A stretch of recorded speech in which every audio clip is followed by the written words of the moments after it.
welcome my dear friends. My name is Kundan Kumar Singh and today I am going to deliver a beautiful lecture on mathematics dealing with the topic operation on whole numbers. So this is our today's topic. What is that? Operation on whole numbers. So here we are going to perform some operations on whole numbers. What are those operations? Types of operations, that is addition, subtraction, multiplication and division.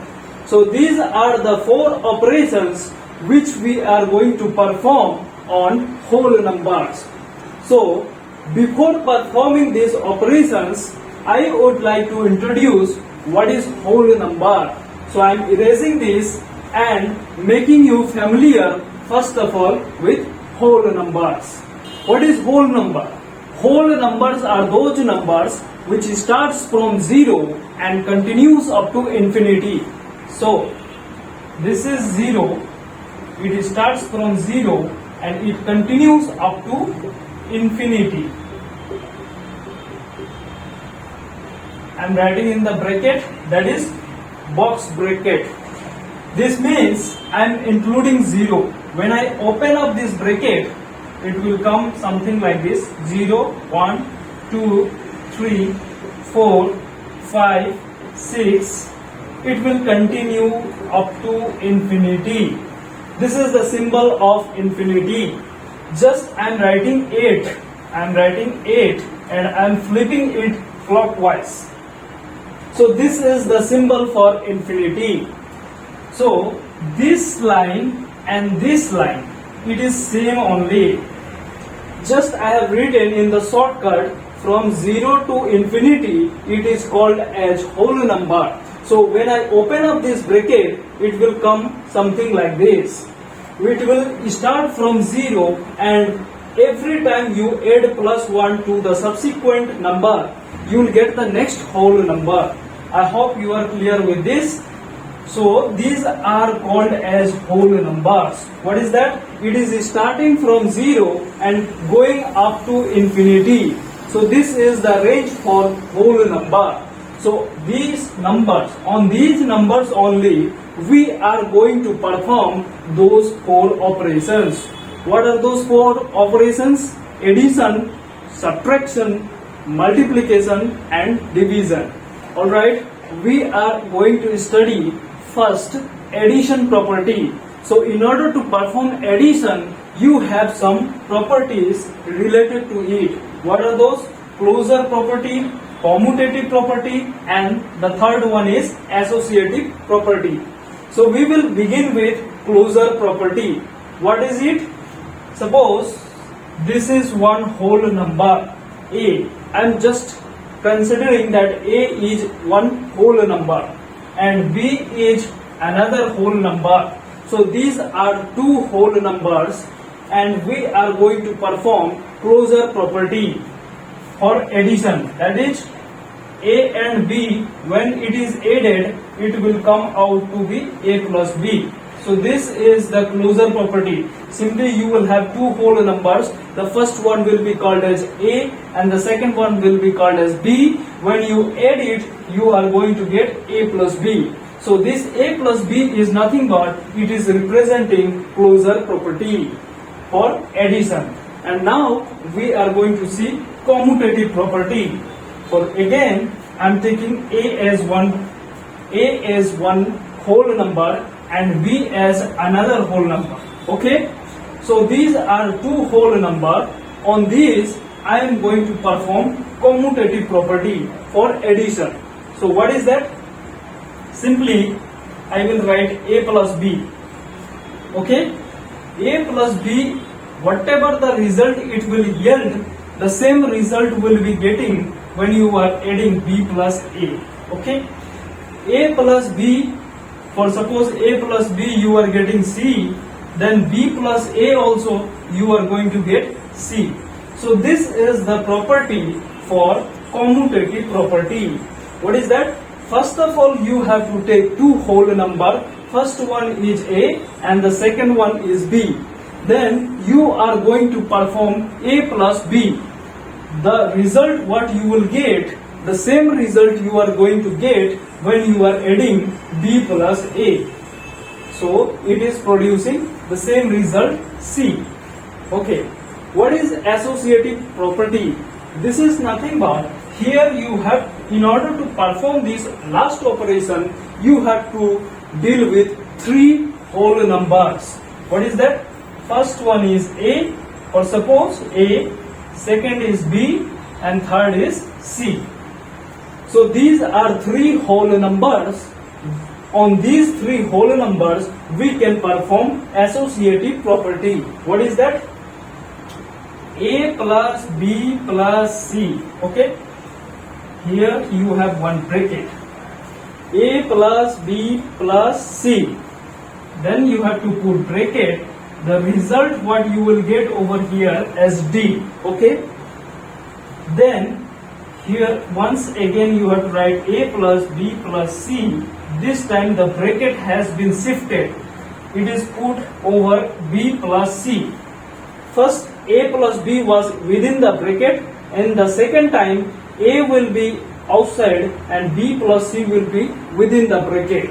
So the result what it will produce will be same as the previous one. This line and this line are same. Why same? Because their results are same. Here you are getting D, here also you are getting D.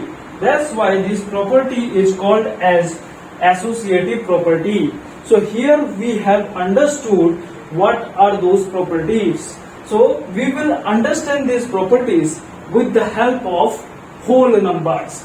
Here we have taken variables. These A, B, C, D, these are called as variables.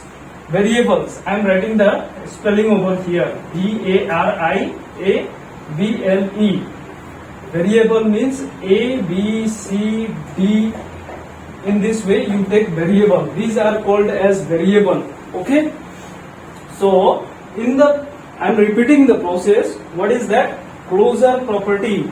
In closure property, I am denoting one whole number as A and the other whole number as B. So when I add these two whole numbers, I am going to get closure property of addition. The second is commutative property. Here also you have two whole numbers. The first one is A and the second one is B. When you are adding it, you are getting one result, that is C. Okay. So in the second time, what I am doing? First I did A plus B equal to C. So here in the second time, I am just flipping this.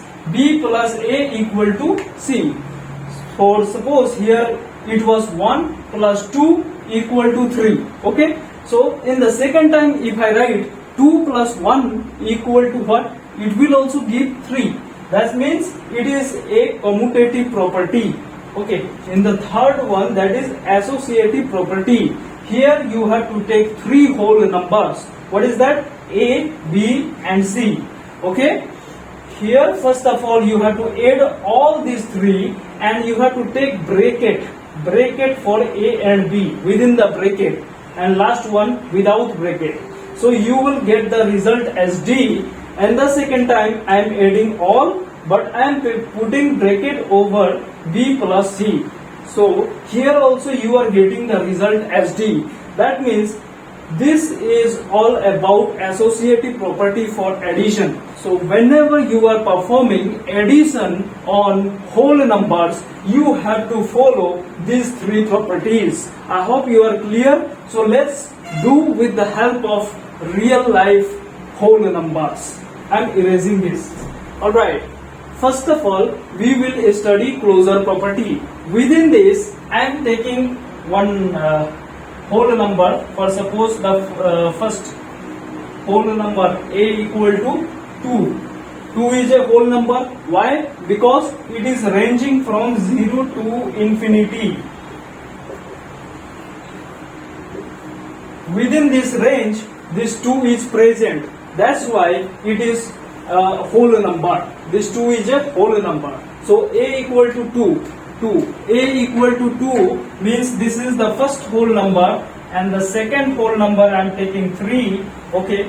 2 and 3 is a whole number. So I would like to perform closure property of addition. So simply a plus b, it is nothing but 2 plus 3, that will give 5. So this 5 is also a whole number because this 5 will lie between this range. What is that? 0 to infinity. Within this range, this 5 is going to lie. Okay? So this is all about closure property. I hope you are clear.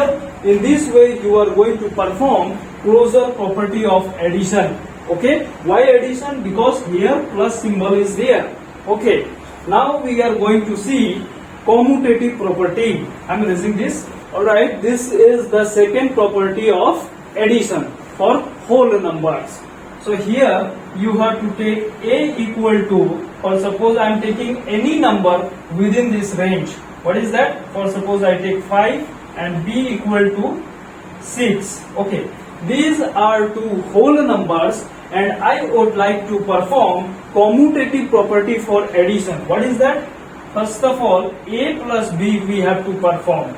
The result will be 5 plus 6, it will give 11. And secondly, you have to perform, what is that? B plus A. B plus A. So B is nothing but 6 and A is 5.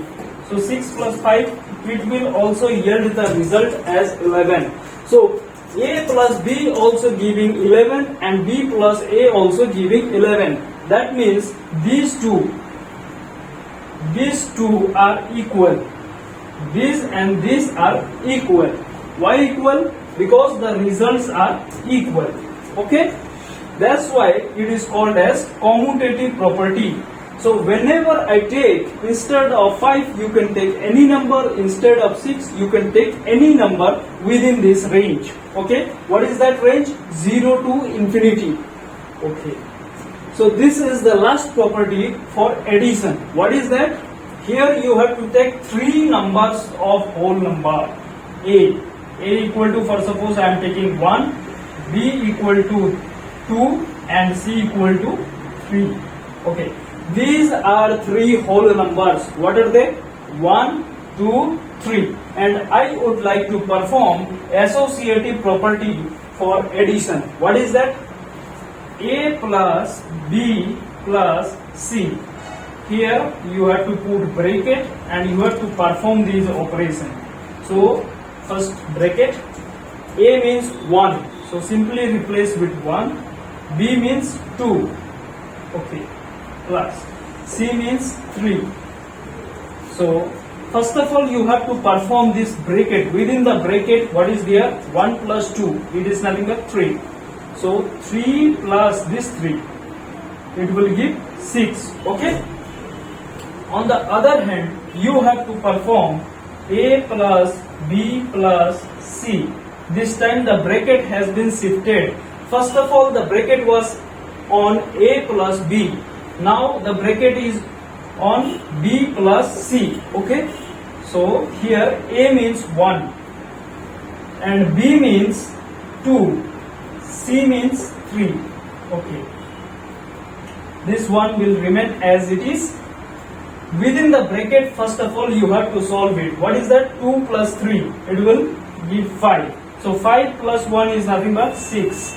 That means in both the cases, you are getting the same result. If the result is same, then we can conclude that this expression and this expression both are equal. Both are equal. So this is all about associative property for addition. So I hope you are clear with all these properties for addition.